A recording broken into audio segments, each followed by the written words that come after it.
Thank you for staying with us. Let's begin with a delicate issue. Shocking, unbelievable, and mindless is the best to describe the fraud-rocking pension administration in Nigeria.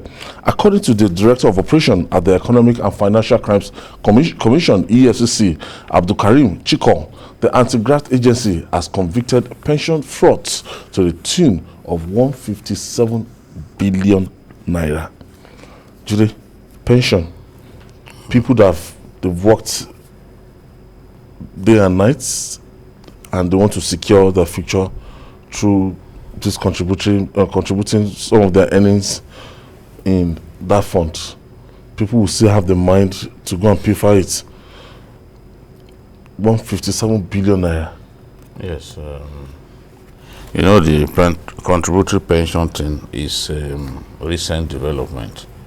It was Obasanjo, the regime that came up with the idea, just like the health insurance scheme. This regime also came up with it, and I think those were some of the best things that Obasanjo did during his time. Because when you come up with ideas that outlast you, people will remember you for those initiatives. The pensions that we are talking about in this case are pensions due to people who had served their country for the mandatory 35 years and are supposed to have retired to just, it's not so much money that these people are paid, just a fraction of what they used to earn.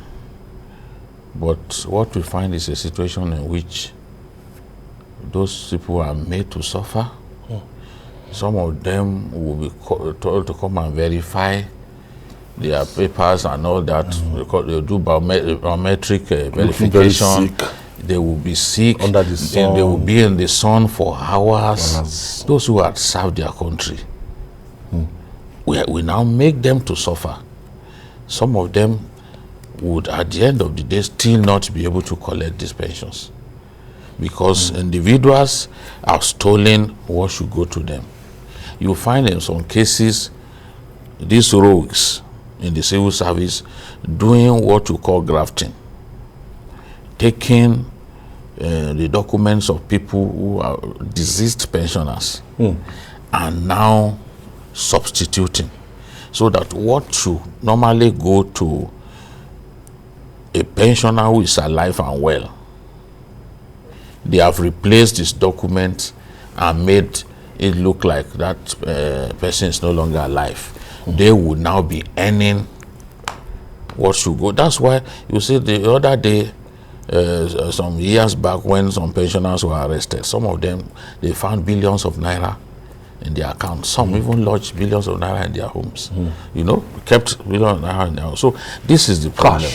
We've got to do our best to bring ICT into our pensions management system. The more we reduce the human influence in the running of the pension system, the more we will be able to achieve transparency, accountability. But if we don't allow ICT to take proper route, all these rogues will continue to steal pension money. Look at the one that happened in Sokoto. Even a woman, the EFCC Sokoto office got hold of two or three pension fraudsters, including a woman, and they had stolen billions. So at the end of the day, in fact, one of the EFCC staff was telling me that even those pensioners, when they came to their office, they didn't have money to go back home. They were so broke. These are primary school teachers.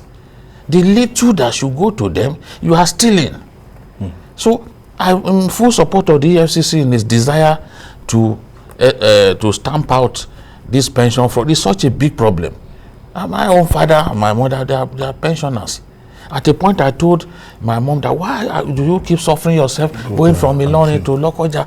But you know you can't convince them. Yes. They believe it's their entitlement. Yes. It's their entitlement. You can't tell your old man, don't go there. At least the trouble is too much for the money. No.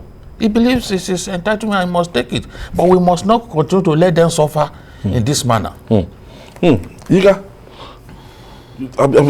Paul, you can see now that if we have to do like this over and over, this has been happening not 1 year, not 2 years. It's been for a long time.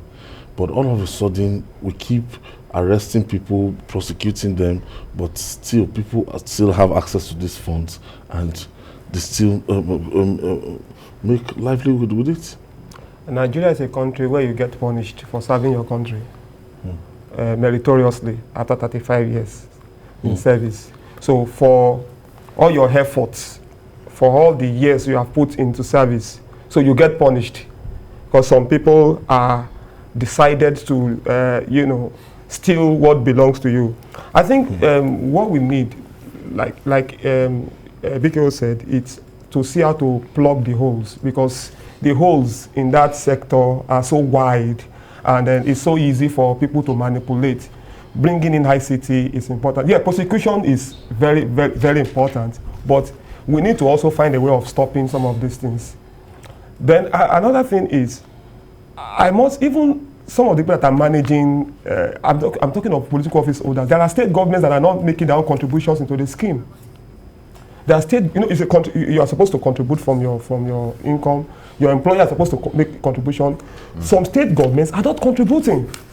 Okay, that was the contributory pension scheme. Yes. And the ones managed by these pension administrators, those ones, these civil servants are not able to steal those funds. I'm talking generally now. I'm talking about the whole pension. Yes. I'm talking about the whole pension issue. Okay. So we need to look at it holistically, not just this one. We have pension problem in the country, and it's something that we must nip in the bud. Imagine civil servants making their own contribution and their states refusing to make contributions. Exactly. There are some states even around us where we speak here. It's happening. That is what I'm saying. It's so shameful. It's wrong. Okay.